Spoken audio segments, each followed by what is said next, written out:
I'm going to do this poem first. It's from my debut collection that was out in 2017 through Silhouette Press. And this kind of sets the scene. Start life in terraced houses, end up dead in one. Like packs of rabbits, heads numb, crushed by jaws of ravenous dogs. Lack of movement, unable to feed uninhibited sex drives. They all fall down. Everybody, everywhere. Not everybody is born a rocket scientist. Mental is everybody outspoken and devoted to equality. Seek retribution in confession. Come fornicate with your local disloyal priest. Kiss the feet of Jesus for he loves you. Change the channel for the commercial break. Signals beamed through satellites, all converge to form the same lies, swallowed and shat out in rugged municipal vines. Everything is done for the prosperity of the common person. Diversion tactics employed by tactile puppets on Illuminati strings, all to be pulled whenever they please. Common bleeds a sense to drip, then trickle down to the sewers, all to flow one way, beneath the feet of power. Thank you. This one's called Man Down. With a man down, no stabilisers, he didn't need them. He's just lying there, not even attempting to coordinate reality. The public feel like paratroopers marching through the imperial streets. He lacks the nerves to converse. He is down, and there is a sign next to him, cleaning in progress. And yes, he cleans his soul with the soles of his feet, spots a tic-tac amongst the fag nubs, mouth open and willing, bites down. Sober as a judge, but high as a kite, governor. You're holding up three fingers, you pillock. Yes, I'm quite aware this is the flaw. I'm also aware of my right to be here. He is down and talking to the wind. It responds to him only. Beguiled by nature's caress, he reaches for a crisp packet. Prawn cocktail, gash, thrown away. Wind taken by the scruff of neck. An artful dodger, he is not. Snot dripping to the lips, clinging for dear life. You don't have to clap between these, don't worry, I'm not expecting. So this one, yeah, it's called drug deal voyeurism. Departs the Merc 4x4, eyes like a pedestrian crossing. Carrier bag bulbous, abound with goods. Whiff stronger than a spliff, whizzes to hit nostril hairs that stiffen. His face is pranger than the definition of prang. I never seen so much sweat hang from man. He looks around. What for only he knows. If it's CID, well, he ain't going to see those. He marches the cobblestones, quick time on his toes with his carrier bag full of skunk, blissfully unaware that he's made it into a book. Thank you.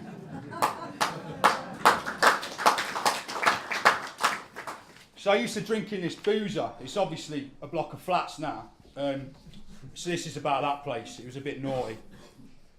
I see you and you see me, but there are black spots in the corner to the left of the pool table, opposite the dartboard, or in that seat by the window, the one in which Stevie glassed that Cockney youth, right after he said, I actually liked Thatcher, or matter-of-factly. Good old Stevie saw to him, mind. Obviously there's the bogs as well. Both cubicles are guaranteed occupied on a weekend night. The tiles still traipsed in tar from before the smoking ban. Toilet tops littered with nefarious substances. Fast cat ching. Someone's even left behind a sovereign ring. Somebody with the decorum of a Domino's pizza box, mind. Back at the bar, Murdoch news-reading Muppets are rendered defeated and drank out for the day. The monitor behind the bar details every word of crimes that pay. Every utterance of knocked off meat, deli cheese, HD tellies and games consoles, chawed and cheap with no guarantee. Stevie turns to Bob the barman and says, turn the fucking jukebox up. We can hear ourselves talk.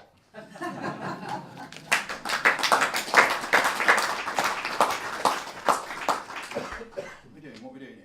I know what I'm doing really. Just mixed up the poems. So this is about our man. So the collection's called Our Man. So I use the Our Man refrain quite a lot throughout this collection. And this is called Black Eyed on Christmas Eve. Our man is black-eyed and walking around like everyone done it. Who it was, ask the night. Ask the pigeon shit cobbled streets. Ask the takeaway, the taxi driver, the half-gnawed kebab.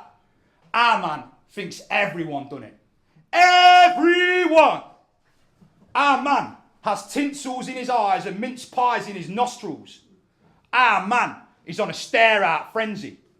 He enjoys the look of confusion penned across the chops of people out on their last-minute shops.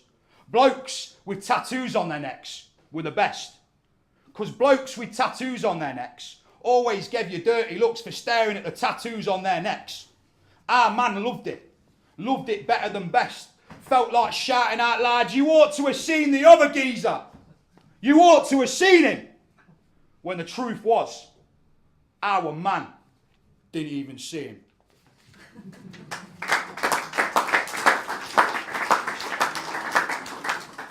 There we go. Another our man one. Grief disembowels neurons. Logical clause invalidated. Sympathy, concern, empathy deflected with equal disdain.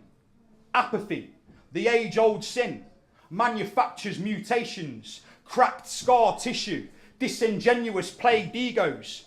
Our man, a mere spectator in a bloodlusting coliseum of business-speak wolves, snarl flesh, hackles, raised like champagne flutes.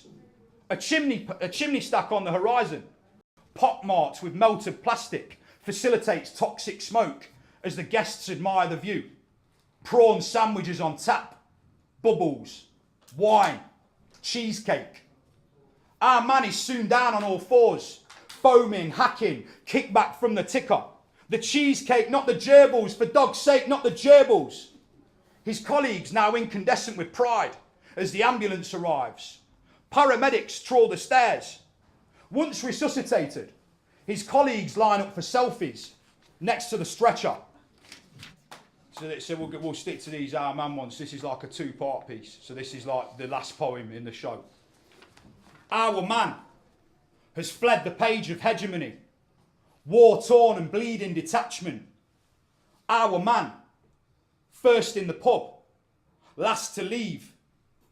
Our man, from fit fiddle to organ rupture, from solid joiner to rickety structure. Our man, amidst signals from deluded stations, engages in the refusal of social invitations.